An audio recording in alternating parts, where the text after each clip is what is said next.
Good afternoon বন্ধুরা। দেখো, যখন গুড আফটারনুনে যাবে বললাম, এই যে ডিম কিন্তু রান্না করেই ফেলেছি, ছেলেকে খেতেও দিয়ে দিয়েছি।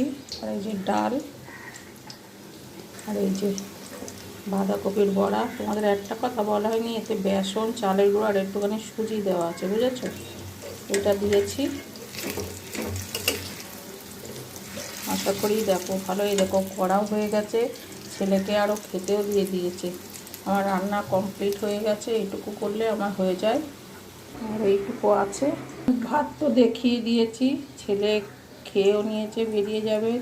তাহলে বন্ধুরা ভালো থেকো, সুস্থ থেকো। আর এইভাবে তোমরা একবার বড়াটা করো, সবাই করে সব রকম, তোমরাও আমার মতো একবার করে দেখো। একটু সুজি দিও, চালের গুঁড়ো একটুখানি, আর বেসন। ওটা আমি তোমাদের তখন বলা হয়নি, এমন তারা ছেলে খেতে খাবে। তাহলে বন্ধুরা ভালো থেকো।